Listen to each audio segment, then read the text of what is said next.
네, 여러분 안녕하세요. 연미정입니다. 지난 시간에는요, 우리가 고조선, 우리나라 최초의 국가였죠. 이 고조선과 그다음에 고조선이 멸망하는 시점부터 등장하는 여러 나라들의 특징에 대해서 좀 살펴봤습니다. 오늘 배울 내용은요, 이 여러 나라들 중에서 고대 국가로 성장하게 되는 나라는 몇 나라가 되지 않아요. 여러분들 잘 아시다시피 우리가 삼국시대 뭐 이런 표현 쓰잖아요. 바로 고구려, 백제, 신라 이 나라들에 대해서 오늘 배우게 될 겁니다. 자, 그런데 이 고대 파트는요. 고구려와 백제와 신라가 영토를 확장하기 위해서 부단히도 전쟁을 벌이는 좀 복잡한 시기이기도 해요. 그래서 굉장히 조금 여러분들이 어려워하기도 하고 이때부터 본격적으로 암기할 내용이 많아서 좀 힘들어 하시는데 제가 이 부분을 지도하고 뭐 여러 가지 이제 그래프 같은 것들을 통해서 여러분들에게 깔끔하게 정리를 해드릴 테니까 잘 따라오셨으면 좋겠습니다. 자, 그러면 보실게요. 출제의 비중은요, 7개에서 8문제 정도가 출제가 되고 있어요. 그래서 사실상 비중이 굉장히 높은 편이에요. 여러분들이 안 할래 안 할 수 없고요. 반드시 넘어야 되는 산입니다. 자, 그러면 고대 파트 우리가 한 8개에서 9개 문제 정도 우리 정복한다 라고 생각을 하고 출발을 해보도록 할게요. 자, 기출 주제는 5에서 6 그리고 7 이렇게 고구려, 백제, 신라. 여러분들 교재상에는 고구려, 백제, 신라가 따로 이렇게 정리가 되어 있는데요. 이 파트 제가 앞에서 이야기 드린 것처럼 고구려, 백제, 신라가 어떻게 얽혀 있느냐가 굉장히 중요해요. 문제 자체도 이들이 같이 영토 확장 전쟁을 벌이는 그런 부분들이 잘 출제가 되기 때문에 여러분들이 이거를 고구려 따로, 그다음에 백제 따로, 신라 따로 이렇게 보지 마시고요. 이걸 같은 시기 때 이렇게 계속해서 어떤 교류를 하고 그다음에 전쟁을 하는 이런 모습들을 좀 잡아주셨으면 좋겠어요. 그래서 그렇게 한꺼번에 좀 진행을 하고 문제도 마지막에 풀게 되겠습니다. 자, 그러면 여러분들 노트 가지고 오셔야 돼요. 반드시 옆에 놓고 보시는데요. 지난 시간에 우리가 국가가 탄생되는 과정까지 봤잖아요. 그 과정 그리고 고대 국가로 들어가는 과정을 좀 다시 한번 복습을 해볼게요.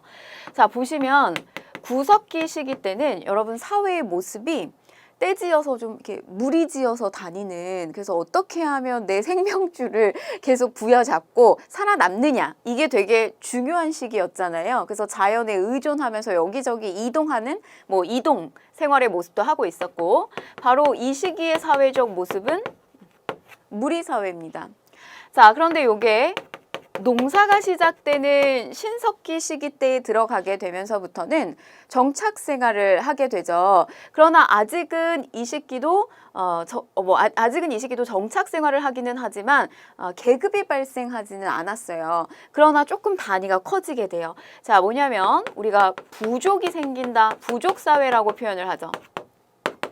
혈연을 중심으로 하는 씨족과 또 다른 혈연을 중심으로 하는 씨족이 이렇게 만나서 부족이라고 하는 사회를 형성을 하게 됩니다.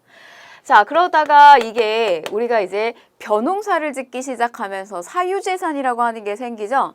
그러면서 청동이라고 하는 누구나 다 가질 수는 없는 제품, 이런 아주 희귀하고 귀한 제품이 또 유입돼서 들어오게 되면서 이 빈부의 격차도 생기고요. 즉 계급이라고 하는 게 생겨요. 그러니까 즉 이 시기부터는 뭐가 생기냐면 이 지역을 우리가 군림할 수 있는 지배자가 생기게 된다. 그들을 우리는 역사적으로 군장이라고 하는 표현을 써요. 그래서 우리가 이 시기는 군장 국가가 등장하고 바로 우리나라 최초의 나라 고조선도 이때 탄생을 하게 됩니다. 자, 그럼 이제 이 군장 국가의 모습을 살펴보게 되면요. A라고 하는 군장, B라고 하는 군장, C라고 하는 군장, D라고 하는 군장, 각계적으로 이렇게 군장들이 존재하고 있는 거예요. 자, 그래서 이 시기는요. 군장은 있는데 대군장은 없다. 이 말은 무슨 말이냐면 왕은 없다는 뜻이에요. 군장들은 있지만 아직 왕은 존재하지 않아요. 그래서 읍군, 후, 삼노 이렇게 불리었던 군장들이 있죠. 예를 들면 어떤 나라? 옥저, 그다음에 동해 이런 나라들이 있었고요. 자, 그다음에 또 우리 삼한의 여러 소국들이 여기에 속하게 됩니다. 삼한에는요, 여러분 보시면 우리 이 마한, 그 다음에 변한, 진한, 우리가 요 연맹체를 다 합쳐서 사만이라고 부르는데 사만에는 54개의 작은 소국들이 이렇게 모여 있는 것이 마한이고요. 그 다음에 변한과 진한 같은 경우는 각각 12개, 12개의 작은 소역들이 이렇게 소국들이 모여 있는 것을 우리가 사만이라고 합니다. 여기에는 각계 왕은 없어요. 그래서 아주 이 군장들이 나라를 다스리고 있는 어떤 이런 형태를 취하고 있고요. 자, 그러다가 철기가 본격적으로 유입되기 시작하면서 강한 나라가 이제 약한 나라를 정복해서 통합하는 이런 더 아주 힘센 나라들이 생기기 시작하는데, 자, 이때의 모습은 어떤 식으로 들어가게 되냐면 이러한 어떤 군장들이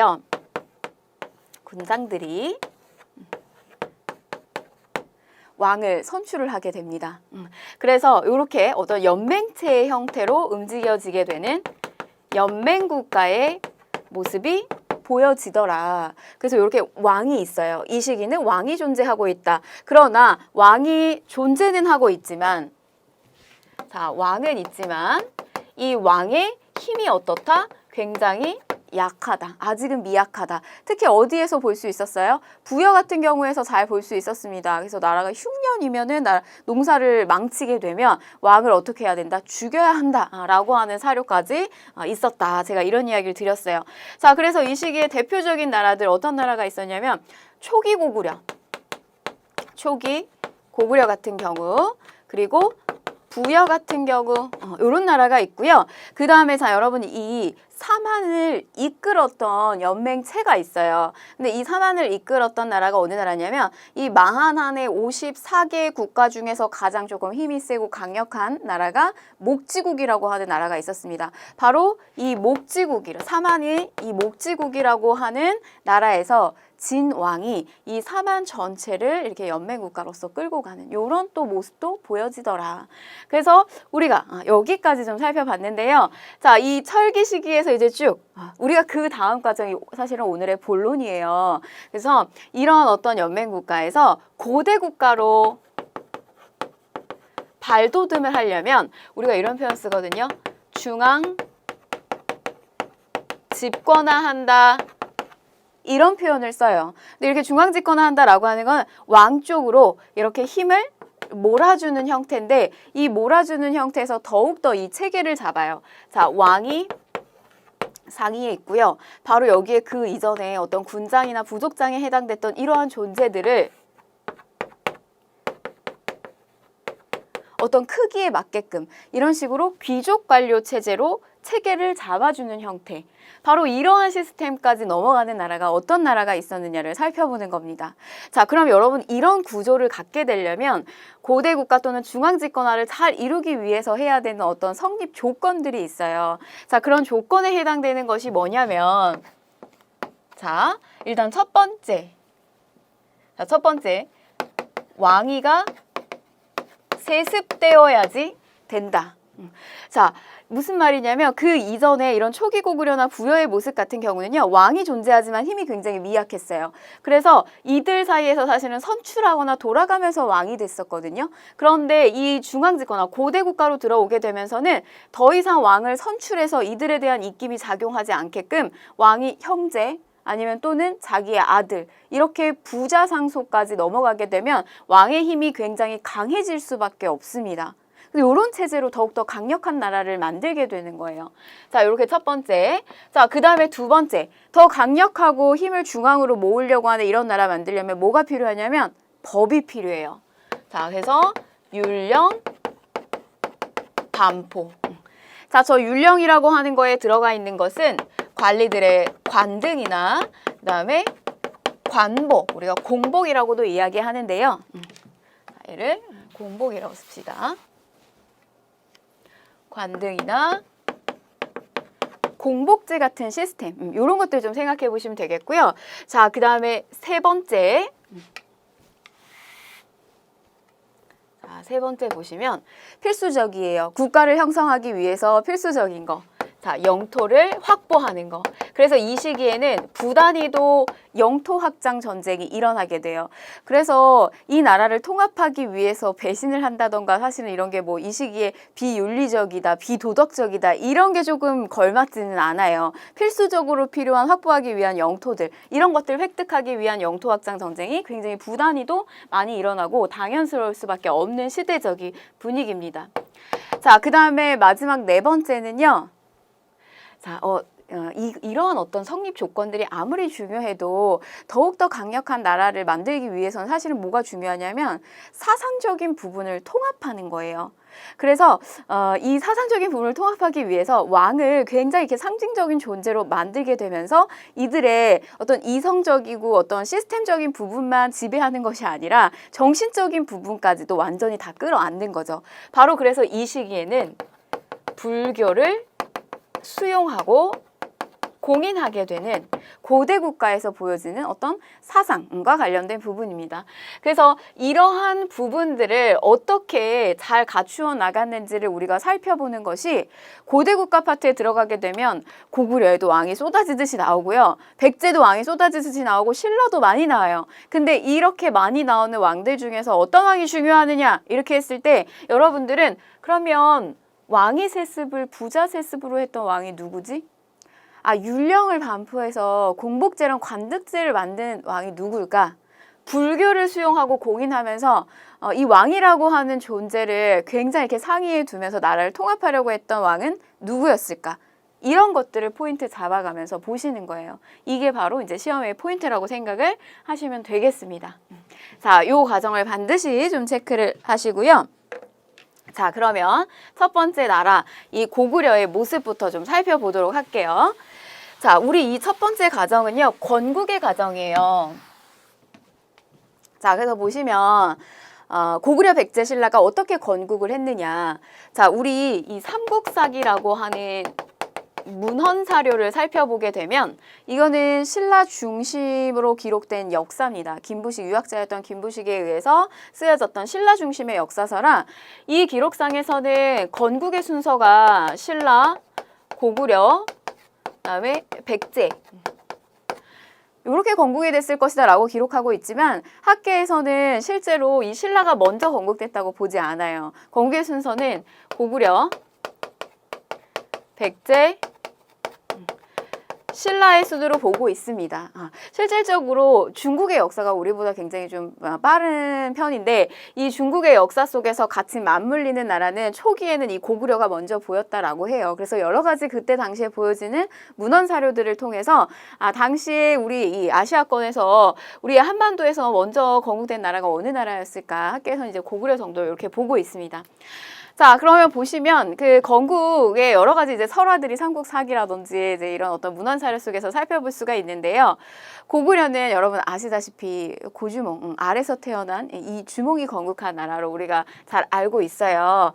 하늘의 신의 아들이죠. 이 해모수하고 유화부인 사이에서 나온 이 주몽이라고 하는 아들. 근데 이 주몽이 알에서 태어났다 뭐 이런 이야기가 있잖아요. 그래서 유화부인이 이제 알을 낳았는데 버려졌어요. 그래서 이 금화왕 당시에 이 부여에 있었던 이 금화왕이 이 알을 처음엔 갖다 버렸는데 이 알을 오히려 지나가는 말이 피해가고 그 다음에 새가 와가지고 덮어주고 이게 너무 기이한 거예요. 그래서 결국에는 다시 이 유아부인을 데리고 와가지고 이 알이 햇볕을 창에서 햇볕을 이렇게 쨍 이렇게 내리봤더니 결국에는 여기서 기골이 장대한 나중에 이제 활을 굉장히 잘 썼다라고 하는 어떤 고구려인들의 특징을 또 담은 이 고주몽이라고 하는 인물이 탄생을 하게 됩니다. 자, 그래서 이 부여에서 내려온 이 주몽이 졸본 지역에서 고구려를 건국했다 이렇게 보고 있는데요. 좀 이러한 어떤 우리 지난번에 그 고조선의 단군설화 봤을 때 좀 희한했지만 그 설화에서 역사적인 내용을 우리가 한번 이렇게 검토를 해봤었잖아요. 마찬가지로 이것도 같습니다. 그러니까 부여에서 이 주몽은 처음에 탄생을 했지만 자신의 나라를 건국할 때는 졸본 지역으로 내려와서요. 그러니까 유이민 계통인 거예요. 부여 계통의 부여 쪽에서 내려온 유이민 계통이 압록강 유역 쪽에 있는 토착민하고의 어떤 결합 속에서 나라를 만들게 된 거죠. 이게 바로 고구려입니다. 자, 그 다음에 이제 백제 같은 경우는 바로 이제 이 주몽의 아들이죠. 소선호하고에서 사이에서 온조와 비류가 있는데 형이었던 비류는 인천 쪽에다가 미추홀에다가 처음에 정착을 했었잖아요. 근데 바닷가 근처에 이 지역에서는 농사가 제대로 되지 않아서 이 나라는 결국 멸망을 하게 되고 온조는 어디에 자리를 잡았습니까? 한강 유역에 자리를 잡잖아요. 그래서 바로 요 한성 지역에서 나라를 만들게 된다. 하남, 오늘날의 하남 위례성 정도로 추측하고 있고요. 바로 이곳에서 백제를 건국을 했다. 여러분 이 백제라고 하는 것은 우리 이전에 마한에 54개의 작은 소국이 있었다고 했어요. 그 54개의 작은 소국 중에서 사실 가장 강대한 나라가 어느 나라였다? 목지국이었죠. 그런데 그 옆에 바로 이 백제라고 하는 나라가 있었고 결국에는 위너가 되는 나라는 어느 나라? 백제가 위너가 된 거예요. 나중에는 이 목지국까지 통합을 하게 됩니다. 자, 그래서 이렇게 백제가 건국을 하게 됐다. 자, 그 다음에 신라 같은 경우는 조금 앞에 있는 어떤 건국의 모습하고는 조금 달라요. 다 보시면 고구려는 부여로부터 압록강으로 이렇게 내려와서 정착해서 나라를 만들었거든요. 그 다음에 백제 같은 경우도 부여 고구려 계통에 결국에 이제 저 주몽의 아들이 이렇게 유이민 계통이 내려와서 한강에 정착을 했단 말이에요. 자, 그런데 신라 같은 경우는 조금 달라요. 토착 세력이 셉니다. 그러니까 기존의 이 옛 진한 지역에서요. 사로국이라고 하는 나라에서 이 육부의 촌장들이 기존의 왕을 이렇게 추대해가지고 올린 거예요. 그래서 이제 나라를 만듭니다. 이 유이민이었던 박혁거세, 유이민 세력으로 보고 있는 이 박혁거세를 추대해서 왕으로 올리게 된다. 그래서 앞에 있는 고구려랑 백제 같은 경우는 유이민의 세력이 주몽으로 대표되는 또는 그 다음에 우리 온조로 대표되는 유이민 세력이 굉장히 힘이 센데 신라 같은 경우는 토착 세력이 좀 힘이 세요. 그래서 외부로부터 들어온 어떤 선진 문물이나 불교를 수용하는 데 있어서도 시간이 조금 굉장히 오래 걸리고 체제를 만드는 데 있어서도 조금 신라 같은 경우 다른 나라들보다 좀 뒤늦은 측면이 있습니다. 자, 이게 고구려 백제 신라의 모습이에요.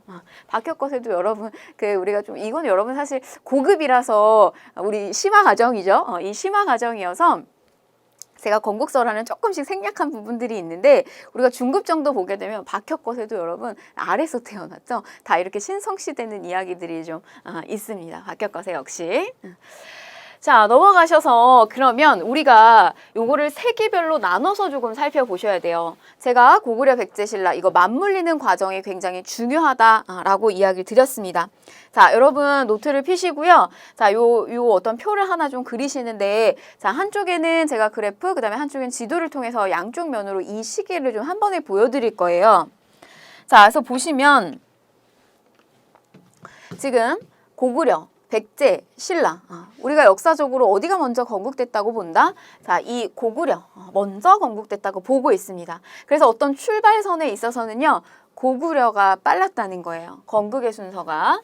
자, 요렇게 고구려가 먼저 가고요. 자, 그 다음에 백제의 모습. 자, 그리고 이렇게 신라가 후발주자로 쫓아가게 됩니다. 고구려, 백제, 신라. 이게 1에서 3세기의 모습이에요. 자, 그러면 요 시기 때 우리가 고구려 파트에서 여러분들이 좀 가장 먼저 이제 어느 왕에 주목해서 좀 보셔야 되냐면 자, 제가 지도를 좀 하나 그릴게요. 여러분들도 같이 좀 지도를 하나 그리시는데요.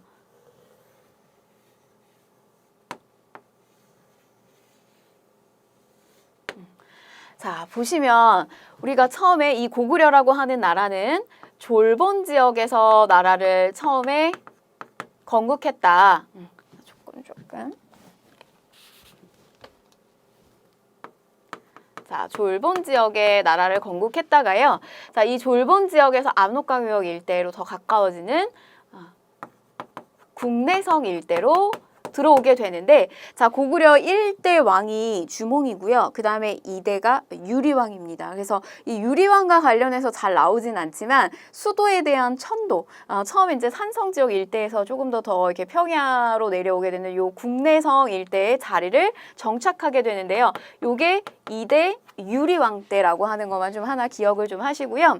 자, 그 다음에 우리가 고구려 같은 경우는 어디로 넘어가게 되냐면 6대 왕으로 넘어가요. 자, 이 6대 왕 때의 왕을 우리가 태조왕이라고 이렇게 부릅니다. 우리 보통 고려나 조선에서 태조 많이 들어보셨을 거예요. 고려에서 태조 왕건이나 조선에서 태조 이성계, 나라를 처음 건국한 사람 이야기하죠. 바로 이 고구려에서도 6대 왕이지만 태조왕이 가지고 있었던 어떤 여러 가지 업적이라든지 이런 게 굉장히 사실은 컸기 때문에 이렇게 이제 태조왕이라고 불리었는데요. 바로 이 태조왕 시기 때는 본격적으로 고구려가 이제 기틀을 다지게 되는 시기라고 보시면 됩니다. 자, 그래서 보시면요. 이 태조왕 때 고구려는 어느 지역까지 공격을 하게 되냐면 바로 이 중국의 현도 그리고 요동 지역, 그 다음에 또 이 옥저, 옛날 옥저까지도 정복을 하게 되면서 굉장히 영역에 대한 확장을 보여주고 있는 시기가 바로 태조왕 시기예요. 그래서 여러분들이 이런 것들을 좀 같이 이렇게 구분을 하셔가지고 좀 공부를 하셨으면 좋겠고요. 자, 여기 보시면 아직 여기에 옥저, 그 다음에 동해, 그리고 이쪽에서는 신라가 성장을 하고 있고요. 여기에서는 백제가, 그 다음에 요 아래쪽에서는 가야가 성장하고 있는 이런 모습이 이제 1에서 3세기 좀 고구려를 중심으로 보시면 좋을 것 같아요. 그 다음에 태조왕에서 여러분들이 그 다음에 넘어가셔서 보셔야 되는 것은 이 시기는 이제 국가의 기틀을 다지는 요 시기 일단 태조왕부터 출발하고 난 다음에 시험에서 아주 잘 나오는 왕이 하나가 있습니다. 자, 바로 고국 천왕이에요. 고국 천왕. 이 고국 천왕이 여러분들 시험에서 잘 나오는 거는 뭐냐면 자, 이 시기에 바로 형제 상속이 태조왕 때 이루어지고요. 이 고국 천왕 시기 때 오게 되면 부자 세습을 하게 됐다는 거예요. 제가 앞에 고대 국가로 성장하는 데 있어서의 성립 조건들 이야기 드렸어요. 그리고 거기에 집히는 왕들을 좀 잘 기억하셔야 돼요. 고국 천왕, 부자 세습. 자, 그 다음에 진대법을 실시하게 됩니다. 저 진대법은요, 이 대자가 뭐냐면 대여해준다, 쉽게 말해서 대출해준다 이거예요. 노비라고 하는 존재가 국가의 초기 때는요, 이렇게 정복하게 되면서 노예로 만들게 되는데 시기가 점점 지나고 나라가 발전하면서 생기는 노예의 모습은 채무노예가 많았어요. 그러니까 뭐냐면 이렇게 빚을 지게 되면서 일반 농민이 노예로 전락을 하는 거죠. 근데 국가 입장에서는 그렇게 노예로 전락하는 게 별로 좋지는 않았어요. 국가의 세금의 의무를 낼 수 있는 사람들이 점점 없어지기 때문에. 그래서 국가는 그런 빈민들을 많이 구유를 해야 되는 어떤 의무가 있고 나라를 부강하게 만들기 위해서도 이런 복지책이 필수적이었거든요. 근데 당시에 그런 모습이 고국천왕 시기 때 굉장히 앞서서 고구려에서는 나왔다는 거죠. 그래서 이 고국천왕이 굉장히 중요합니다. 진대법, 진대법. 아주 단골 주제예요. 자, 그 다음에 부족적인 오부를 자, 이 시기에 오게 되면 행정적인 오부로 바꾸게 됐다는 거. 그래서 예전에 뭐 계루부, 전로부 등등의 고구려의 5개의 어떤 그 부족적 성격을 갖는 부가 있었단 말이죠. 그게 이제 방위의 형태를 띠는, 이게 말하자면 그 나라의 행정구역을 만들어가는 과정이에요. 그래서 이런 행정적 오부의 형태로 보여지더라. 태조왕, 고국천왕. 자, 그 다음에 넘어갑니다. 동천왕. 자, 이 동천왕 시기 때는요, 아직 한반도 안에는 한나라, 예전에 이 고조선 멸망하고 나서 세워졌던 이 한 구현의 영역이 아직도 남아있어요. 그래서 이 낭랑, 여기 있는 이 대동강유역 일대에 있는 이 낭랑과 자꾸 이쪽에 이제 중국하고의 연결고리가 어디를 중심으로 이루어졌냐면 여기 압록강 앞쪽에 서안평이라고 하는 곳이 있어요. 그래서 여기를 이 동천왕 때 공격을 하게 됩니다. 이 서안평을, 이 루트를 끊어놓은 거죠. 그런데 이 서안평을 공격하게 되는데 오히려 되려 당시에 위나라, 총나라, 오나라가 분립했던 중국의 이 위나라의 관국엄이 이 동천왕을 오히려 치고 들어오게 되면서 이 동천왕이 굉장히 이때 큰 타격을 받게 돼요. 그래서 오히려 이제 나라가 굉장히 조금 또 위기에 빠지게 되는 계기가 이 동천왕 시기이기도 합니다. 자, 다시 볼게요. 고구려, 태조, 고국, 천왕, 그 다음에 동천왕 이렇게 들어갑니다. 자, 그러면 백제 볼까요? 1에서 3세기. 자, 1에서 3세기 백제의 기틀을 다졌던 왕이 누구냐? 살펴보게 되면 백제는 고이왕 이렇게 보시면 되겠습니다. 그래서 이 고이왕 시기 때요, 백제 고이왕 시기 때 관등제가 나오게 되고요. 관등에 대한 정비가 이루어지게 되고요. 자, 그 다음에 이 시기 때 목지국을 정복을 하게 됩니다. 그래서 이제 이 목지국을 정복하게 되면서 점차적으로 백제가 성장해 나가고 있는 건데요.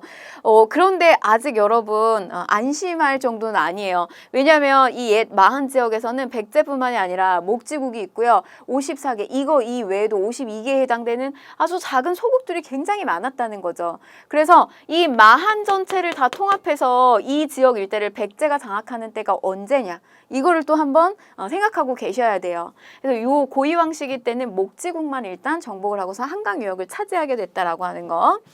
자, 백제 고이왕, 기틀을 다졌던 왕, 이렇게 좀 보시면 되겠고요. 자, 그 다음에 이제 신라의 모습을 보셔야 되는데, 신라는 아직 이렇게 왕이라고 하는 칭호도 쓰지 못했고요. 또 이렇게 사람으로 치게 되면 몰골이 아직은 제대로 갖추어지지 않은 때예요. 그래서 거서간 군장이라고 하는 뜻, 칸. 제가 유목민의 어떤 우두머리 얘기할 때 이렇게 칸, 징기스칸 이렇게 표현한다고 했죠. 거서간, 군장, 그다음에 차차웅, 이 제사장이라고 하는 뜻이에요.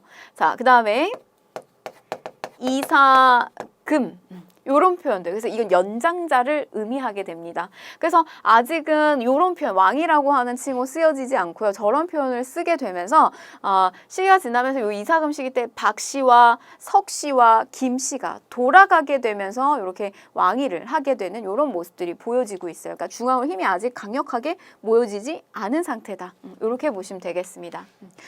참고로 박씨, 석씨, 김씨는요, 이 우리 고구려나 백제 같은 경우는 건국의 시조가 명확한데요. 이 신라 같은 경우는 시조를 셋을 모셔요. 박혁거세, 석탈의, 김할지, 이렇게. 그러니까 다른 나라와 다르게 아직은 강력한 왕을 중심으로 해서 나라가 일찍부터 통합하지 못했구나, 이렇게 생각을 하시면 됩니다. 자, 요런 모습이 이래서 3세기의 모습이구나. 자, 그러면 우리가 이제 4세기로 넘어갑니다. 여러분, 이 4세기는요, 300년대 시기라고 생각을 하시면 돼요. 300년대 시기. 4세기, 5세기, 6세기 이렇게 세기의 표현은 100단위, 100년의 단위를 하나의 1세기로 이렇게 표현한다고 생각을 하시면 돼요. 그래서 300년 정도에 해당되는 거를 우리가 4세기, 그 다음에 400년대에 해당되는 거 우리가 5세기 정도, 이렇게 보시면 되는데, 자, 이 4세기의 모습을 좀 한번 볼게요. 자, 밑에 보시면 4세기가 누구를 중심으로 봐라, 4세기? 4세기는 백제를 중심으로 봐라, 입니다. 자, 이거는 무슨 말이냐면, 건국의 순서는 고구려, 백제, 신라였잖아요. 그런데 전성기를 누린 나라는 순서가 조금 달라요. 자, 전성기를 누린 나라는 백제, 그 다음에 고구려, 그 다음에 신라. 이게 어떻게 된 것이냐? 자, 바로 이 백제, 고구려, 신라가 전성기를 누렸던 어떤 기준이 되는 거, 여러분들. 자, 이걸 보시면 됩니다. 한강 유역을 누가 장악했느냐? 이걸 기준으로 보시는 거예요. 이 한강 유역은요, 자, 제가 지도 잠깐 먼저 보여드릴게요. 지도 보시면 이 한강 유역이 이렇게 한반도의 허리 부분을 완전히 다 아우르고 있어요. 그래서 이런 한강 유역은 한반도 전체를 고르게 사실은 쉽게 접근하기가 좋고, 그 다음에 또 이 하류 지역으로서 중국하고도 직교역이 가능 아주 굉장한 요충지, 또 비옥한 땅이 이렇게 있기도 하고요. 그래서 굉장히 아주 중요한 중심지에 해당이 되는데, 그 지역을 차지한 땅이 사실은 선두로 달리기가 굉장히 좋았습니다. 그래서 백제 같은 경우는 아예 처음부터 한강 유역 일대에 정착을 했잖아요. 그래서 4세기에 굉장히 앞서 나가는 모습이 보여지고요. 그 한강 유역을 5세기가 되면, 자, 4세기, 5세기가 되면 누가 빼앗아 온다? 고구려가 빼앗아 옵니다. 자, 6세기가 되면 누가 빼앗아 온다? 신라가 빼앗아 오게 된다. 이렇게 보시면 되겠는데요. 자, 그러면 다시 볼게요. 4세기 그래프로 어떤 모습이 나오냐? 자, 4세기. 백제의 전성기다. 백제의 전성기입니다. 자, 이렇게 그려주시고요. 이 백제가 전성기를 누릴 때 누가 타격 보냐면요, 이 고구려가 타격을 받고 있어요. 자, 이렇게 이 백제의 전성기의 정점을 찍어주는 왕 누구다? 근초고왕입니다. 자, 이렇게 근초고왕이 잘 나가고 있을 때요, 이 근초고왕으로부터 타격을 받은 원통한 왕이 있었으니 고구려의 원통한 왕이 누구다? 고구원왕이에요. 자, 이게 4세기의 상황. 여러분 광개토대왕만 기억하지 마세요. 고구려에 광개토대왕이 있었다면 백제에는 근초고왕이 있었습니다. 바로 고구려도 꼼짝하지 못했던 왕이 근초고왕이에요. 자, 그 다음에 신라 같은 경우는 어떻게 하고 있을까요? 신라는 여전히 이 신라는요 여전히 준비 중에 있다 이렇게 생각하시면 돼요. 준비하고 있다. 체제를 갖춰나가고 있다. 이렇게 보시면 됩니다. 자, 그러면 4세기의 지도 여러분들 교재에는 있어요. 제가 이거 조금 재구성한 거예요. 자, 그래서 보시면 4세기의 모습이에요. 백제가 이렇게 쭉쭉 한반도 내로도 뻗어나가고 중국으로도 뻗어나가고 있죠. 그래서 보시면 백제는 이 한성에서 평양을 공격하게 된다. 고구려의 평양까지 공격을 하게 된다. 4세기의 상황입니다. 평양 공격. 자, 그 다음에 중국 쪽으로는요. 요서 그리고 또 산동반도까지 이렇게 진출을 하게 되고요. 그 다음에 또 교류 역시 활발하게 하게 되는데 자, 동진으로부터 중국의 동진. 그 다음에 우리 특히 어떤 여러 가지 문화들을 많이 전파해 주잖아요. 백제하고 외, 고대 파트에서 백제하고 외는 짝꿍처럼 이렇게 생각을 하시면 돼요. 자, 그래서 이렇게 규슈 지역에까지 문화 전파를 하고 있는 이렇게 잘 나가는 시기 4세기 근초고왕 시기다. 자, 이렇게 근초고왕 시기 때 여러분 얼마나 잘 나갔느냐라고 하는 것을 보여주는 상징이 되는 유물이 하나 있어요. 바로 그 유물이 뭐냐면 칠지도입니다. 칠지도. 칠지도. 이렇게 생겼어요. 칠지도. 칠지도는 7개의 칼 끝이 있는, 그러니까 7개의 이런 칼이 있는 검이에요, 검. 자, 하나, 둘, 셋, 넷, 다, 여. 하나 어디 있을까요? 여기에 있죠. 그래서 이렇게 7개의 칼끝이 있는 칠지도예요. 근데 이 칠지도를 보게 되면 얘 조금 확대해서 보게 되면 여기 이렇게 작은 글씨로다가 이렇게 금으로다가 상강기법으로다가 글씨를 새겨놨어요. 근데 그 내용을 이렇게 천천히 좀 잘 읽어보게 되면 지금까지 이런 칼은 없었다. 한낫의 떼양볕에 100번의 담금질을 통해 가지고 이렇게 만든 칼, 지금까지 본 적 없는 칼이다. 그래서 이거를 널리 알려라. 그래서 우리는 이 칼을 우리 쪽에서 백제 쪽에서 일본에다가 하사했다.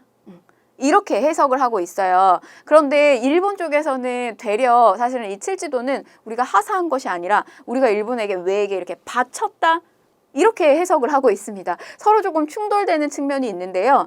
제가 방금 이야기 드렸다시피 지금까지 이런 칼은 없었다. 이런 세공기법이 외에서 당시에 이렇게 나오기가 조금 어려웠을 거고요. 그 다음에 4세기의 근초고왕 잘 나갔던 이 시기 때 굳이 우리가 이런 칠지도라고 하는 제품 자체를 이들에게 바칠 이유가 전혀 없다는 거죠. 그래서 어떤 역사적인 상황으로 봤을 때 당시에 근초고왕의 어떤 아주 강력했던 어떤 시대를 보여주는 상징하는 유물이 바로 이 칠지도 입니다. 자, 그래서 제가 지금 앞에서 4세기는 백제의 근초고왕과 고구건왕이 맞물리는 게 일단 시험에서 가장 빈출 1위예요. 그래서 이 부분을 이제 먼저 보시고 자, 그 다음에 4세기에 다시 앞으로 오시게 되면 4세기에 일단 고구려 같은 경우는 우리 앞에 1에서 3세기에 고국천왕, 동천왕. 자, 그 다음에 누가 들어오느냐? 미천왕입니다.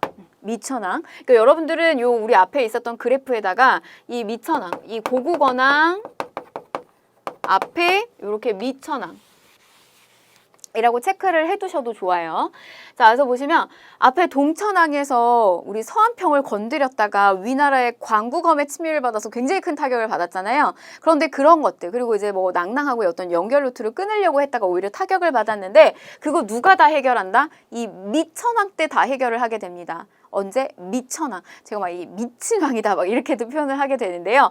동천왕 때 해결 못 본 거 언제? 이 미천왕 때 해결을 보게 됩니다. 중국 요동 지역의 서안평을 공격해서 점령을 하게 되고요. 자, 그 다음에 한반도 안에 있는 중국 이 한나라 예전 중국 한나라의 영향력을 완벽하게 몰아내게 돼요. 이 낭낭, 그다음에 이 대방, 한의 영역을 완전히 다 몰아내게 됩니다. 바로 이 시기가 미천왕 시기예요. 역사적으로 굉장히 중요하죠. 그동안에 간섭받았던 중국의 영역을 완전히 축출했던 상징적인 시기이기도 하고요. 자, 그 다음에 그런데 이제 이 원통한 왕이 나오네요. 미천왕, 고구건왕 이렇게 들어갑니다. 자, 보시면 이 고구건왕 때 백제 근초고왕이 평양성을 공격해서 밑으로 들어오게 되죠. 그래서 결국에는 이거를 방어하다가 전사를 하게 됩니다. 고구려 입장에서 굉장히 위기였어요. 자, 그런데 고구건왕 소수리망. 자식 농사는 잘 지었다. 이 고국원왕이 원통화왕 타격을 받았지만 이때 다 타격받은 거 아니에요? 미천왕, 고국원왕. 자, 그런데 자식 농사 잘 지었다. 소수리망이요. 이 여러분 소수리망 다음에 누가 나올까요? 광개토대왕이 나와요. 이 광개토대왕이 만주벌판을 달릴 수 있도록 밑에다가 기반을 깔아준 것이 바로 이 소수리망입니다. 불교를 수용하고요. 여러분 이 왕 잘 나올 수밖에 없겠죠? 제가 앞에서 이야기 드렸던 성립 조건 불교를 수용하게 되고요. 중국 전진으로부터 불교를 수용을 하게 되고 국가적인 공인도 하게 됩니다. 자, 그 다음에 법을 만드네요. 율령반포 다 나와요. 소수리망 때. 자, 그 다음에 학교를 설립하는 거 굉장히 중요한 거예요. 국가가 아주 이제 이 훌륭한 인재를 만들어낸다는 것 자체가 국가를 부강하게 만들어내는 거죠. 그래서 이런 태학을 설립해서 인재를 양성하게 했다. 불교 수용, 태학 설립, 율령반포 이런 것들이 다 소수리망 때 굉장히 잘 나올 수밖에 없습니다. 자, 그러면 우리 이제 5세기의 상황으로 좀 들어가서 살펴보게 되면요. 우리 여러분 요거 하나만 좀 더 갈게요. 고구려 같은 경우 지금 미천왕, 고국원왕, 소수리망 이렇게 이제 4세기의 모습을 보여드렸고 백제 같은 경우는 이때 이 고국원왕을 치고 내려오는 근초고왕 이렇게 설명을 드렸어요.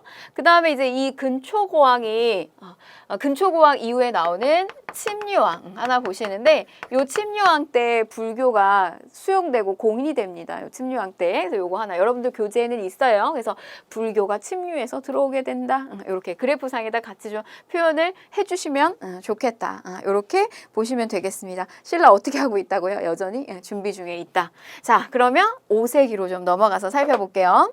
자, 이제 여러분 5세기에 주목해 보셔야 되는데 5세기에는 어느 나라를 주목하면 된다? 바로 고구려를 주목하시면 됩니다. 즉 이 말은 무슨 말이냐면 5세기에는 한강 유역을 누가 차지하게 된다? 고구려가 차지를 하게 됩니다. 전성기를 누렸던 나라 5세기의 고구려. 이렇게 보시면 되겠는데요.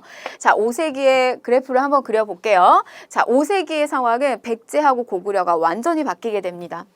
자, 이 고구려 전성기를 누리게 되고요. 이제 여기서 이제 치열한 복수전이 발생을 하게 되는 거예요. 그래서 이 백제 같은 경우 이렇게 타격을 받게 되는데 자, 고구려에서 이렇게 전성기를 만들어줬던 왕이 누구다? 여러분 잘 아시는 광개토 대왕이 있고요. 자, 이 광개토 대왕 시기 때 백제 타격을 입게 되는데 그때 타격을 입은 백제 왕이 아신왕이에요. 아신왕의 굴복, 아신왕의 항복을 받아내고요. 자, 그 다음에 그 정점에 장수왕이 있습니다. 바로 이 장수왕의 공격을 받아서 전사하게 되는 왕이 계로왕이고요.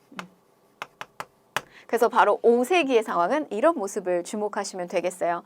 자, 그런데 여러분 이 장수왕이라고 하는 왕은 우리가 저 왕의 명칭에서도 알 수 있다시피요. 굉장히 오래 살았던 왕이에요. 정말 장수했던 왕입니다. 고구려의 저 장수왕이 즉위할 동안요. 백제하고 신라 같은 경우는 6에서 7명의 왕이 바뀌었어요. 그러니까 그 정도로 굉장히 오래 살았던 거고 또 하나 재밌는 이야기를 하나 해드리면 장수왕한테는 아들이 하나 있었어요. 근데 장수왕이 이 아버지가 그러니까 장수왕이 왕위를 빨리 끝내고 아들한테 왕위를 넘겨줘야 되는데 너무 오래 살고 이렇게 재위 기간이 길었던 거예요. 그러니까 결국에는 이 아들이 아버지 기다리다가 결국에는 자기의 즉위 기간을 놓치게 됐어요. 그래서 그 다음 때 등장하는 이가 누가 되냐면 문자왕이 올라오게 되는데 이 문자왕 같은 경우는 장수왕의 아들이 아니라 손자에 해당이 됩니다. 그래서 이 중간에 낀 이 문자왕의 아버지이자 장수왕의 아들, 왕이 되지 못한 이 아들의 이름이 조다예요. 그래서 우리가 이런 조다 같은 뭐 이런 이야기를 할 때 우스갯소리로 이 인물에 대한 이야기를 좀 하기도 하는데요. 자, 어쨌든 굉장히 오래 살았다. 그래서 여러분들은 이 장수왕 때 걸쳐지는 백제의 왕을 좀 보셔야 되는데 자, 보시면 여기에 비유왕, 계로왕, 그다음에 문주왕, 비계문, 그다음에 동성왕. 요렇게 요 왕들하고 장수왕하고의 얽혀지는 모습을 보셔야 돼요. 이 5세기 때.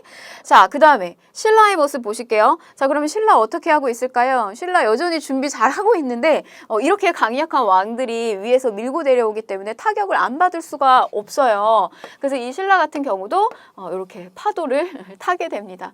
굉장히 타격을 받게 되는데 뇌물, 마립, 간, 그다음에 눌지마리간, 눌지마리간. 자, 그다음에 소지, 마리간. 이렇게 좀 기입을 해두시고요. 구체적인 내용을 우리가 교재하고 같이 함께 좀 보도록 할게요.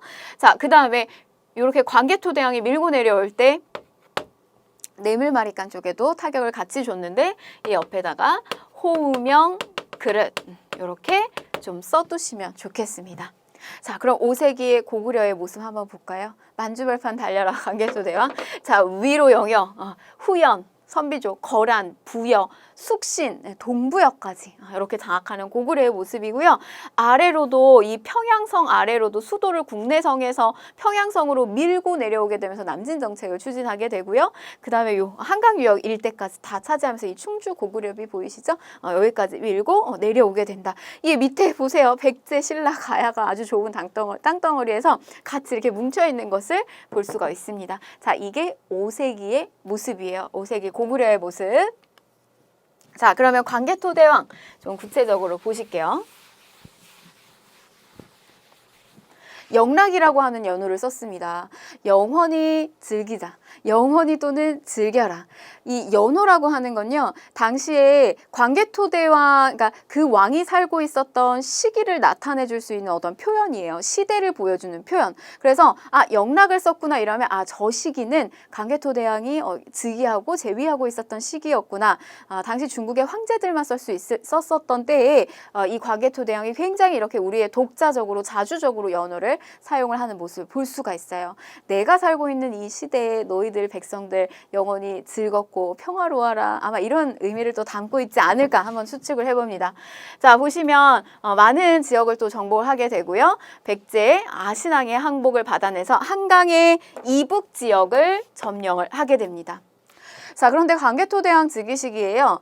신라의 끊임없는 이 왜구들의 공격으로 인해서 이 왜를 격퇴하기 위해서 이 신라가 고구려에게, 광개토대왕에게 구원의 요청을 보내요.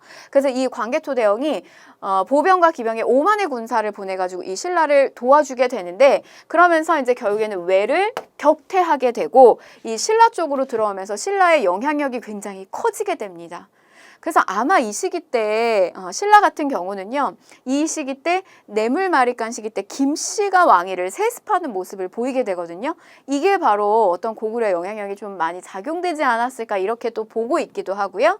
자, 그 다음에 밑으로 쭉 내려왔는데 그 아래 무슨 나라가 있었죠? 가야가 있었어요. 그래서 이 시기에 신라뿐만이 아니라 고구려는 가야까지도 연맹체를 건드리게 되는데 거기에는 이 금강가야의 연맹체를 건드리게 됩니다. 그래서 가야를 공격하게 돼서 한반도 남부까지 깊숙하게 고구려의 영향력이 확대되는 것을 볼 수가 있습니다. 자, 장수왕 시기 때로 넘어가게 되면요. 북진, 광개토대왕이 북위로 올렸다면 이 아래로 평양으로다가 천도를 하게 되면서 남진 정책을 본격화하게 되고요. 그리고 또 백제의 수도인 이 한성을 공격하게 되면서 백제 계로왕을 전사시키게 됩니다. 백제와 관련해서 같이 좀 연결시켜서 얘기하면요. 저때 당시에 계로왕은 너무나 이제 다급한 거예요. 위에서 장수왕을 밀고 내려오니까. 그래서 당시에 북위에, 중국의 북위에다가 우리를 좀 군사적 지원을 해달라고 하는 국서를 하나 보내요. 그런데 결국에 북위는 그 전에 장수왕하고의 어떤 외교적 관계 때문에 이 계로왕을 도와주지 않습니다. 그래서 결국에 이 계로왕은 전사를 하게 돼요. 광개토대왕 릉비를 장수왕 때 건립을 하게 되는데요. 이건 한반도 땅 안에 있는 것은 아니에요. 만주 중국에 있습니다. 건립한 비석으로요. 고구려의 건국, 고주몽의 신화, 그리고 또 고구려 왕실 계보라든지 광개토대왕의 정복활동, 이 남쪽으로 영역을 넓히면서 신라의 왜구를 격퇴한 뭐 이런 내용들도 들어오게 되고요. 이런 것들이 이제 기록이 되어 있었다. 자, 문자왕 시기 때 되면요. 부여를 복속하게 되면서요. 고구려의 최대 영토를 달성하게 돼요. 광개토대왕 시기 때 동부여 일부를 공격하게 되는데 부여는 이 문자왕 시기 때 완벽하게 정복을 하게 됩니다. 그래서 이제 뭐 사실은 고구려가 우리 이전에 여러 나라에 있었던 동해, 그다음에 옥저, 그다음에 부여까지 사실 다 이렇게 복속을 시켰다라고 보시면 되겠고요. 자, 그 다음에 백제 보시면 자, 비유왕 이게 다 맞물리는 왕이죠. 그래서 이게 이렇게 흩어져 있지만 사실 앞에 그려드렸던 지도하고 그래프를 같이 연결시켜서 공부하시는 게 훨씬 더 수월합니다. 자, 신라의 눌지마리간과 나제 동맹을 체결하였다라고 했는데 우리 아까 이렇게 연결을 한번 시켜보세요. 비유왕, 계로왕 그래프에다 같이 하시면 돼요. 문주왕, 동성왕 이렇게 있었는데 위에서 장수왕이 계속해서 이렇게 밀고 내려오니까 이쪽에 남아있는 작은 나라 이 백제하고 신라 같은 경우는 둘 사이에 연합이 이루어질 수밖에 없어요. 그래서 이때 자 네밀마리간 지나서 눌지마리간 자 그 다음에 소지마리간 이렇게 들어가거든요. 그래서 이들은 자 보실게요. 먼저 나제 동맹을 체결하게 된다. 어디랑 비유왕하고 눌지마리간이 처음에는 군사적 동맹을 맺어요. 비유왕, 눌지마리간 이렇게. 자, 계로왕 시기 때 장수왕이 남진전쟁 추진하다 북위에 군사 요청하죠. 군사 국서를 전송한다. 국서의 내용이 엄청나게 다급함이 있었다 그래요. 군사 지원만 해주면 시키는 거 뭐든지 다 한다. 이럴 정도로 다급하게 보냈는데 전혀 그게 먹히지 않습니다. 결국 한성은 함락하게 되고 계로왕은 전사하게 되는 이 비운의 왕이 되고요. 자, 결국 이 한성 함락하고 난 다음에 문주왕 시기 때는 계로왕 전사되고요. 수도를 옮깁니다. 원래 한강 유역에 자리 잡았잖아요. 그런데 이 문주왕 시기 때 수도를 어디로 옮기게 되냐면 공주 지역으로다가 웅진 지역으로 천도를 하게 돼요. 자, 쭉 밑으로 한성에서 공주로 밀고 내려온다. 제가 이렇게 해요. 문주 할 때는 이렇게 화살표를 주 밑으로 내려온다. 왜냐면 여러분들이 자꾸 뭐랑 헷갈리시냐면 자왕이랑 헷갈려요. 문자왕은 누구예요? 장수왕의 손자. 자, 그 다음에 동성왕. 고구려에 대항하고자 다시 한번 죽고 계로왕 죽고 수도천도 하고 그래서 이 동성왕 시기 때 더 결속력을 다지기 위해서 이번에 무슨 동맹을 맺냐면 동성왕하고 소지마리간 쪽하고 혼인 동맹을 맺게 됩니다. 그래서 이렇게 해서 이제 계속해서 중흥시키려고 하는 노력들을 많이 했다라고 하는 거. 장수왕 이렇게 연결된다는 거. 여러분 이렇게 암기하시면 좋아요. 비누 동맹. 그다음에 동성결혼 소지섭. 소지섭을 너무 좋아해가지고 동성결혼한다. 동성결혼 소지섭. 자 다시요. 비누 동맹. 동성혼인, 동성결혼, 소지섭, 동성왕, 소지마리간 좀 이렇게 기억을 좀 하셨으면 좋겠고요. 중간에 계로왕 그리고 문주왕 있다는 거. 자, 그 다음에 사실 백제가 타격을 굉장히 많이 받았죠. 이렇게 타격을 많이 받았는데 무령왕 시기 때 다시 중흥하려고 하는 노력을 이제 하는 겁니다. 그래서 그 이전에 이 왕실 쪽이 굉장히 귀족들에 의해서 또 많이 이렇게 다치기도 하고 죽음을 당하기도 했다 그래요. 그래서 이 무령왕 시기 때 지방행정구역에다 22담로 행정구역을 설치를 하고요. 여기다가 왕족을 파견해서 직접 이렇게 통치를 더 강력하게 하게 돼요. 무령왕 22담로. 또 대외교류도 굉장히 활발하게 했는데 어디하고 중국 남조의 양나라하고의 외교 관계가 굉장히 활발했다는 거. 그것을 보여주는 당시에 그 사신들, 양나라에 왔었던 사신들을 그려놓은 그림이 있어요. 그런데 그 그림, 이 양재공도라고 하는 그림에 백제 사신의 모습, 당시 백제 사신으로 추정되는 이런 그림이 그려져 있다더라. 이게 바로 양재공도입니다. 언제라고요? 이게 무령왕릉 시기고요. 그 다음에 또 하나 보시면 요 무령왕 시기 때 무령왕릉이 조성이 되는데 무령왕이 죽고 나서 이 무령왕릉이 조성이 되는데 이 조성된 무덤이 우리 한반도에서는 보여지지 않는 굴식 돌방 무덤 안에다가 이렇게 벽돌로다가 안을 이렇게 조성한 벽돌 무덤도 보여지는데 그게 어디 거와 닮았다? 중국의 양나라와. 그래서 우리는 이때 당시에 양나라하고 이렇게 활발한 교류가 있었구나라고 하는 것을 또 알 수도 있습니다. 자, 그 다음에 신라 보실게요. 뇌물마리간. 자, 말이 이사금에서 대군장을 뜻하는 마리간으로 바뀌게 되고요. 자, 이 시기에 고구려에 내정 간섭이 있었을 걸로 보고 있죠. 그래서 이때 당시 이제 왜구를 물리친 광개토대왕의 도움을 받게 되면서 고구려에 본격적인 내정 간섭이 들어왔을 거라고 보고 있고요. 이때 김씨가 아마 이렇게 박석김 돌아가고 있을 때 고구려가 내정 간섭을 하면서 이렇게 김씨 쪽에다 힘을 좀 몰아주지 않았을까 뭐 이런 추측도 해볼 수 있고요. 자, 그 다음에 어떤 이런 신라하고 고구려의 관계가 굉장히 밀접하구나라고 하는 것을 알 수 있는 상징이 되는 또 유물이 하나 있는데 그게 바로 호명 그릇이에요. 이 호명 그릇은 경주의 호총이라고 하는 무덤에서 나왔거든요.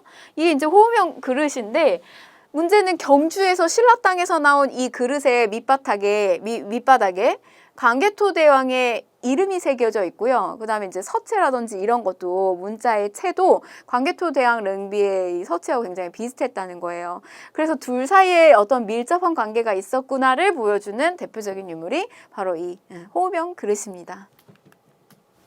자, 그 다음에 놀지마리간, 백제 비유왕하고 놀지마리간 비누동맹. 자, 그 다음에 이때 당시 백제 동서왕하고 이 동성결혼 소지마리간 요 시기에 같이 동맹을 맺어서 버티고 있는 거죠. 자, 그러면 우리 이제 6세기로 갑니다. 6세기 보실게요. 자, 6세기는 누구의 나라다? 자, 이제 드디어 나오게 됩니다. 누가 나온다? 신라가 나오게 됩니다. 자, 그래서 여러분 이 시기는요. 다른 거 보실 필요 없고요. 신라만 보시면 돼요. 드디어 이 신라가 역사 속에서 두각을 나타내기 시작을 해요. 여러분 대기만성형이라고 들어보셨어요? 이 성공의 어떤 그 완성이 젊었을 때 말고 좀 나이가 들었을 때 굉장히 긴 시간을 통해서 완성시키는 인물 우리가 얘기하잖아요. 바로 신라가 인간의 우리의 삶의 모습이라고 봤을 때 신라가 바로 그런 대기만성형이라고 보시면 됩니다. 그래서 초창기의 모습은 사실 좀 보잘것이 없었잖아요. 시기적으로도 굉장히 늦고요. 그런데 결국 통일을 누가 한다? 신라가 하게 됩니다. 자, 그래서 보시면 이 신라 이렇게 전성기를 누리게 되는데 그 신라의 첫 번째 어떤 그런 기틀을 다져준 왕이 누구냐면 지증왕이에요. 지증왕. 여러분 지증왕과 관련된 하나의 어떤 일화가 있거든요. 근데 그 일화가 조금 야해요. 이 지증왕이 자기의 혼인할 그 여인을 찾지 못해가지고 어쩌고 저쩌고 해가지고 찾았다 막 이런 이야기가 있어요. 근데 그런 좀 야한 이야기가 왜 하필이면 지증왕 시기 때 나왔을까? 여러분들 궁금하시면 이제 그 이야기는 좀 찾아보시면 되겠는데 근데 그 이야기가 왜 하필이면 지증왕 때 나왔냐면 굉장히 이 시기에 왕권 강화를 하기 위한 어떤 그런 노력 신라가 발돋움하는 그런 모습이 보여줬던 때의 왕이구나 이렇게 생각을 하시면 돼요. 자, 그래서 보시면 이 지증왕 때 나라 이름이 사로국에서 사방을 새롭게 망라한다라고 하는 신라라고 하는 표현을 쓰기도 하고요. 그 다음에 그 이전에 뭐 거서간, 마리간 이렇게 썼던 표현을 이 시기에 공식적으로 왕이라고 하는 칭호를 쓰기도 합니다. 지증왕, 그 다음에 거풍왕, 그리고 정점에 진흥왕이 있다. 이렇게 보시면 됩니다. 진흥왕. 자, 그럼 역시나 여러분들이 맞물리는 왕을 같이 보셔야 되는데요. 이때 진흥왕은요. 고구려가 5세기에 가지고 있었던 한강 유역을 되찾아오기 위해서 이 백제 왕하고 같이 맞물리게 돼요. 그래서 그때 당시에 연합했던 왕이 누구냐면 자, 백제 성왕입니다. 성왕이에요. 자, 우리가 지도 통해서 한번 보시게 되는데요. 자, 짜잔. 이게 신라의 전성기를 누리는 모습입니다. 한강 유역이 이렇게 있고요. 그래서 한강 완전히 다 장악하게 되고요. 아래로는 가야까지, 위로는 고구려의 영역까지 다 이렇게 통합을 하게 됩니다. 자, 그런데 처음에 성왕하고 진흥왕은 둘이 연합해서 시작을 해요. 그래서 이 성왕이 처음에는 그러니까 성하고 진흥왕이 연합해서 고구려의 한강 유역을 빼앗아 오게 되는데 여러분 한강 유역의 상류는 이쪽이에요. 물이 여기에서 바다로 이렇게 빠져 내려가죠. 하류는 이쪽입니다. 그래서 이 하류에 해당되는 곳을 처음에는 이제 백제가 가지고 가게 되고 상류에 해당되는 곳을 신라가 갖게 돼요. 그래서 이 백제 쪽에서 같이 연합해서 하류를 얻고요. 그 다음에 진흥왕 같은 경우는 상류를 얻는데 그런데 진흥왕이 성왕을 배신을 하게 됩니다. 그래서 이 하류마저 누구에게로 가게 된다? 진흥왕에게로 가게 된다. 상류와 하류마저. 그래서 완전히 다 차지하게 돼요. 열받은 성왕 어디를 치냐면요. 관산성을 치러 들어갑니다. 바로 그래서 이 관산성은 진흥왕이 결국에는 이 백제가 가지고 있는 하류까지 완벽하게 다 장악을 하게 되는 어떤 또 상징이 되는 전투이기도 합니다. 그리고 완전히 이 백제가 신라에게 무릎을 꿇게 되는 그런 사건이기도 하죠. 관산성 전투 이렇게 보시면 되겠습니다. 자, 그럼 보실게요. 지증왕 시기. 자, 국호와 왕, 신라에서 왕으로 바꿨고요. 우리가 그 이전에는 순장이라고 하는 제도가 부여에서 막 이렇게 전형적으로 보여졌잖아요. 물론 순장은 신라에도 있었습니다. 그런데 이제 노동력에 대한 어떤 귀중함 이런 것들을 알게 된 거죠. 점점 시기가 갈수록. 그래서 순장을 금지하게 됐고요. 또 우경을 장려했다. 소를 이용해서 농사짓는 우경, 또 정복 활동을 또 활발하게 하는데요. 특히 이때 울릉도 여기를 복속시켰다는 거. 그래서 우리는 뭐 이런 얘기나 독도 노래, 그 신라장군 이사부 지하에서 오는다 독도 우리 땅, 뭐 이 노래 있잖아요. 보시면 울릉도의 부속도가 독도예요. 부속의 섬이. 그래서 울릉도를 복속했다라고 하는 것은 이 시점부터 우리가 이제 독도에 대한 인식이 있었다 이렇게 보고 있는 거죠. 자, 지증왕 시기 때 업적이고요. 자, 넘어가서 또 주 9년의 행정구역 체계들 정비하고 그 다음에 시장을 만듭니다. 동시전. 경주에 동시라고 하는 시장을 만들고요. 이 동시를 관리 감독할 수 있는 동시전 이런 것들도 설치했던 게 바로 지증왕 시기다. 자, 그 다음에 법흥왕. 여러분 이 법흥왕은요. 불법을 흥하게 하는 왕이 법흥왕이에요. 불법을 흥하게 한다. 불법을 흥하게 하는 왕 해서 좀 불교에 포커스를 좀 맞추시고요. 자, 그 다음에 업적 보시면 병부 설치. 군사력 강화하기 위해서 병부, 요게 이제 초창기에 나오게 되고 법흥왕 시기 때. 그 다음에 또 관등에 대한 것들 설치하게 됩니다. 상대 등. 귀족들이 있잖아요. 신라의 귀족들. 그런데 이 귀족들의 우두머리 또는 화백회의 전체적 이 화백회의를 주관하는 우두머리를 상대등이라고 불렀던 거고요. 그다음에 또 율령반포 법흥왕 시기 때 이루어지게 됩니다. 자, 또 공복제정. 제가 앞에서 이야기했던 조건들이 사실 법흥왕 굉장히 많이 들어가고 있어요. 공복제정, 공복을 처음으로 제정했고요. 또 연호를 사용합니다. 건원, 연호를 세운다 이런 뜻이에요. 독자적인 연호. 또 불교를 공인하기도 했고요. 그래서 이 시기 때 2차돈의 순교를 통해서 사실 시기적으로 6세기 이후기 때문에 지금 고구려랑 백제 같은 경우는 고구려 백제는 침류왕, 그다음에 백제는 침류왕, 고구려 같은 경우는 소수리망 전부 다 4세기 후반이면 이 불교를 다 수용하고 공인했거든요. 근데 신라 같은 경우는 되게 늦어요. 6세기 훨씬 이후기 때문에 사실 불교를 받아들이는 데 있어서 토착 세력들에 대한 반대가 굉장히 극심했던 겁니다. 자, 그 다음에 금강가야가 법흥왕에 의해서 멸망을 하게 되고요. 자, 진흥왕입니다. 진흥왕. 처음에는 어디 차지한다? 상류. 백제하고 나눠 가졌어요. 처음엔 상류 가졌다가 자, 그 다음에 백제 배신하고 어디? 하류까지 확보하고요. 그리고 관산성 전투에서 이 백제 성왕, 여기서 백제 성왕 결국에는 전사하게 되고요. 그래서 완벽하게 다 차지하게 되고 진흥왕 시기 때 쭉 아래 나머지 또 후기가야 연맹체를 끌고 갔던 이 대가야까지 정복을 하게 되고요. 그 다음에 위로 올라가요. 위로. 그래서 어디? 고구려의 영토, 함경도 지방까지 진출을 하게 됩니다. 자, 그래서 당시에 어떤 그 진흥왕 시기 때 영토 확장을 보여주고 있는 비들이 있는데요. 자, 우리 요 비는 다시 요 지도를 보면서 좀 살펴볼게요. 그래서 보시면 한강의 상류 지역, 이 상류 지역에 대한 곳을 이제 공격하면서 사실 영토를 획득하면서 이 단양 지역에 있는 적성, 야이차들에게 공을 세운 사람들이 이렇게 포상하는 어떤 내용이 기입이 되어 있어요. 이거는 순수비적 성격은 아니고 이 영토에 대한 어떤 그 공약, 이런 포상하는 내용들이 여기에 적혀져 있습니다. 상류에. 자, 그 다음에 이제 하류 지역에다가 이렇게 설치한 북한산비, 요거는 이제 순수. 진흥왕이 사실 이제 이런 땅들이 전부 막 예전에는 고구려의 땅이었는데 어느 날 갑자기 주인이 바뀐 거잖아요. 그럼 이렇게 되다 보면 여기에 살고 있는 백성들이 되게 혼란스럽고 불안에 떨고 있을 거예요. 그래서 이 지역을 직접 진흥왕이 다 이렇게 돌면서 너희들이 신민으로 들어왔지만 내가 잘 이렇게 포섭해서 나라를 이렇게 통합적으로 끌고 가겠다라고 하는 어떤 그런 의미들도 담겨져 있어요. 그래서 북한 산비, 그 다음에 또 이렇게 아래로 내려서 가야 지역에 창녕비, 그 다음에 쭉 올라가서 어디 황초령, 마을령비. 얘는 이렇게 순서는 단양적성비, 북한 산비, 또 아래로 창녕비, 위로 황초령, 마을령비. 이렇게 순수비들이 세워졌습니다.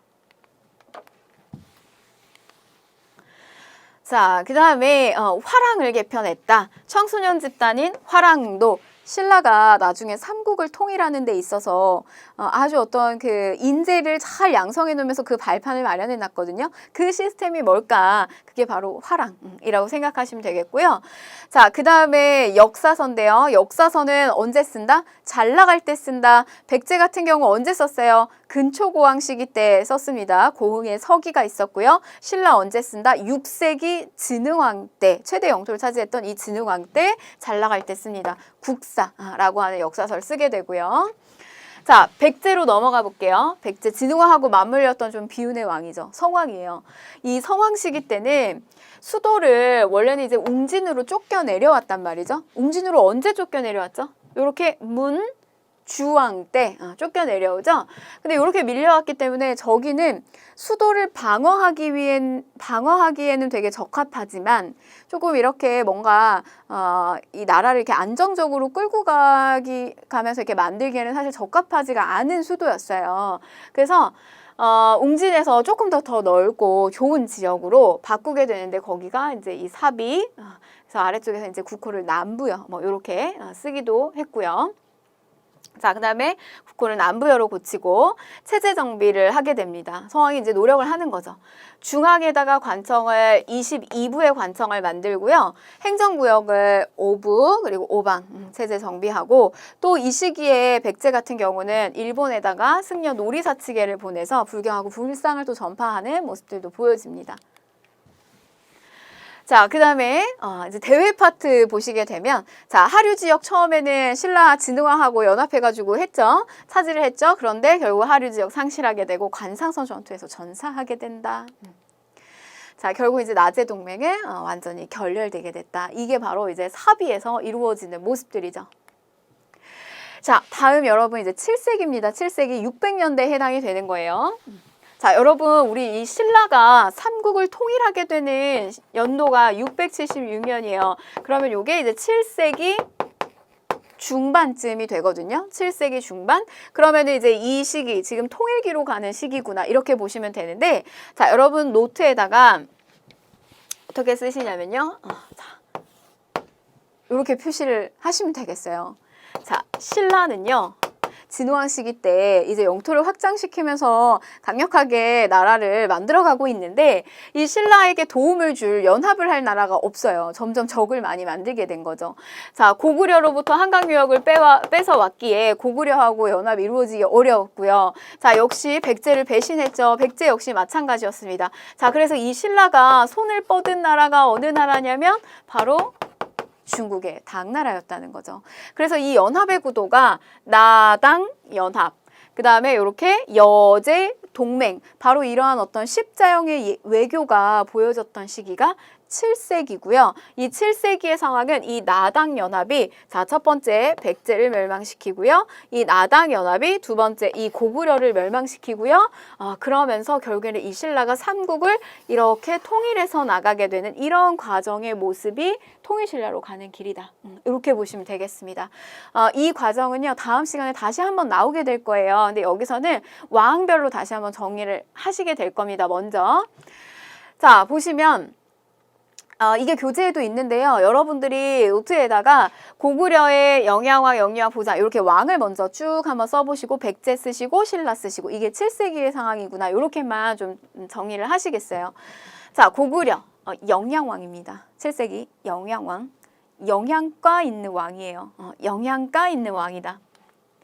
자, 이 시기 때 신라를 공격해서요. 한강 유역을 되찾아오려고 시도를 해요. 그런데 온달 장군을 시키는데 결국에는 실패. 안 됩니다.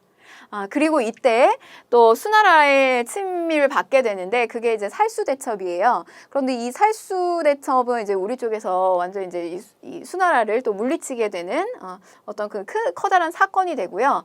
그 다음에 또 역사서 잘 나갈 때 씁니다. 영양왕 때 다시 한번 고구려가 신라로부터 한강 유역을 빼앗으려고 했던, 점프하려고 했던 시기이기도 해요. 자, 신집 5권 역사서입니다. 그 이전에 100권이라고 하는 역사서가 6기 100권이 있었는데 그거를 이제 다시 5권으로 줄인 거고요. 자, 영양왕, 그 다음에 영유왕입니다. 영유왕. 자, 이 영유왕은 누굴 떠올리시면 되냐면 연개소문을 떠올리시면 돼요. 이때 당시에 실권을 장악하고 있었던 이가 누구냐? 바로 연개소문이었었는데요. 이 연개소문은 이 수나라가 멸망하고 난 다음에 당나라가 건국이 됐어요. 중국에서. 그런데 이 당을 바라보면서 대당강경책을 펼칩니다. 또다시 우리를 침입해오면 안 되잖아요. 그래서 당나라를 바라보면서 이 천리장성을 쌓습니다. 부여성에서 비사성에 해당되는 이 천리장성을 쌓게 돼요. 그래서 위치적으로 보시면 위치적으로 보시게 되면 요렇게 당나라를 보면서 천리장성을 쌓고 있었다. 자, 그런데 연개소문이 이제 여기에서 이렇게 점점 천리장성을 쌓게 되면서 실권을 얻게 되면서요. 영유왕을 시해하는 일이 발생을 하게 돼요. 그리고 보장왕을 올리면서 본인은 대망리지에 올라가게 됩니다. 그러니까 정권을 굉장히 아주 강력하게 잡게 되는 거죠. 자, 그러나 보장왕 시기 때 결국 나당 연합에 의해서 멸망을 하게 됩니다. 이게 마지막 과정이에요. 신라가 삼국을 통일하는 과정을 다시 한번 하게 될 거예요. 이거는 왕별로 보게 되는 겁니다. 자, 그 다음에 백제 갈게요. 무왕이에요. 백제도 그 전에 이제 성왕부터 타격을 많이 받았고, 무왕 시기 때는 우리가 이제 무왕의 그 미륵사가 유명한데, 미륵사가 익산에 있어요. 그래서 아마 이 지역 수도로 만들기 위해서 이렇게 절 조성하지 않았을까, 이렇게 보고 있습니다. 익산으로 시도했지만 천도하진 않았던 거고요. 자, 그 다음에 의자왕, 백제의 마지막 왕입니다. 의자왕. 자, 신라의 대야성을 점령합니다. 성왕의 복수라고 생각하시면 돼요. 관산성 전투에서 깨졌단 말이죠, 성왕이. 그래서 이번엔 백제가 신라의 대야성을 공격해요. 신라의 목덜미에 해당되는 부분이에요. 그래서 이 대야성을 점령하게 되고, 그러나 결국 대세는 신라입니다. 결국 이 나당 연합에 의해서 마지막에서 황산벌에서 끝까지 버텼지만 결국 이 전투는 패하게 되고 백제는 멸망하게 됩니다. 순서적으로 보시게 되면요. 나당 연합 결성하고요. 백제 멸망, 고구려 멸망 이렇게 가는 거고요. 자, 그 다음에 신라 보실게요. 자, 신라는 진평왕으로 넘어가게 되는데요. 이때 당시 영양왕 시기 때 온달로부터 타격을 받는데 온달을 격퇴하게 되죠. 그리고 또 승려 원강이 수에다가 걸사표를 보내게 되는데 사실은 이제 이 고구려의 공격이 우리 쪽에 계속 있다. 그래서 이제 군사를 동원해달라고 하는 어떤 그런 내용이 외교문서가 들어가게 됩니다. 그래서 실제 그러니까 이 수의 걸사표 이후의 상황은 이후에 살수대첩이 벌어지기도 하고요. 자, 그 다음에 선덕 여왕인데요. 신라 같은 경우는 이제 우리 성골과 진골이라고 하는 골품 제도가 있는데 성골의 왕이 남자 왕이 끊기게 돼요. 그래서 이 시기에는 이 여성의 성골 왕이 등장하는데 이 선덕 여왕 시기 때 바로 이 대야성을 크게 타격을 받는 대야성이 함락당하게 되는 의자왕 시기 때 공격을 했죠. 그래서 대야성이 함락을 당하게 되고 이 김춘추가 선덕 여왕 시기 때요. 우리를 좀 도와달라 연합하자라고 하는 원래 요청을 고구려한테 먼저 가요. 선덕 여왕 시기 때. 그런데 결국 고구려에서는 도움을 주지 않습니다. 그래서 결국 어디로 갔다고요? 당으로 갔죠. 이때 당시 이제 문화적으로 나오는 것들도 많이 있는데요. 이 선덕 여왕은 본인이 이제 여성왕이라고 하는 어떤 약점, 한계 때문에 당나라로부터 공격도 굉장히 많이 받았어요. 그런데 이제 그런 것들을 문화적인 부분으로 많이 이렇게 극복하지 않았나 싶습니다. 그래서 황룡사 구층목탑, 절에다가 9개의 이렇게 층을 쌓은 탑을 쌓은 거예요. 그래서 이런 한 층 한 층 쌓을 때마다 주변국이 우리에게 종을 바칠 것이다라고 하는 의미를 담으면서 이렇게 목탑을 만들었고요. 그 다음에 첨성대, 첨을 관측하는 이런 기구도 만들었고요. 자, 그 다음에 진덕 여왕입니다. 요 진덕 여왕 시기 때 나당연합이 체결하게 돼요. 그래서 처음에 고구려 같지만 안 됐죠, 선덕 때. 그런데 진덕 때 나당연합을 이 김춘추가 체결하는데 성공을 시키고요. 그리고 여러 가지 이제 체제 정비도 하게 됩니다. 국가 총괄하는 집사부, 또 여기 이제 장관, 중시, 뭐 이런 어떤 체제 정비가 진덕 여왕 시기 때 이루어지게 된다. 자, 비석. 우리가 아까 앞에 봤죠. 단양 적성비, 적성 이 야이차에게 하교하시기를 이 지역 차지하는데 공 세운 거. 단양 적성비. 그 다음에 지역을 돌면서 만든 요건 여러분은 하류 지역에다 세웠네요. 이거 뭘까요? 북한 산비. 이런 거 순수비. 자, 그러면 진흥왕 골라야 되겠죠. 자, 1번. 국학을 설립하였다. 이건 우리가 배울 겁니다. 신문왕. 자, 2번. 대가야를 정복하여 영토를 확장하였다. 요거 정답은 2번입니다. 금강가야, 버풍왕, 대가야, 진흥왕이에요. 여러분 가야 파트까지 좀 가시면 훨씬 더 또 다시 머리에 들어오실 거예요. 자, 3번. 병부 등을 설치하였다. 요거는 버풍왕. 자, 지방간을 감찰하기 위한 외사정을 설치하였다. 요거는 문무왕. 자, 국호를 신라로 확정하고 왕이라고 하는 칭호를 사용하였다. 지증왕. 이렇게 됩니다. 그래서 정답은 2번이 되겠어요. 자, 여러분 이렇게 해서 우리가 1에서 3세기 그리고 7세기의 과정까지 사실은 신라가 삼국통일하는 과정까지 다 배운 거예요.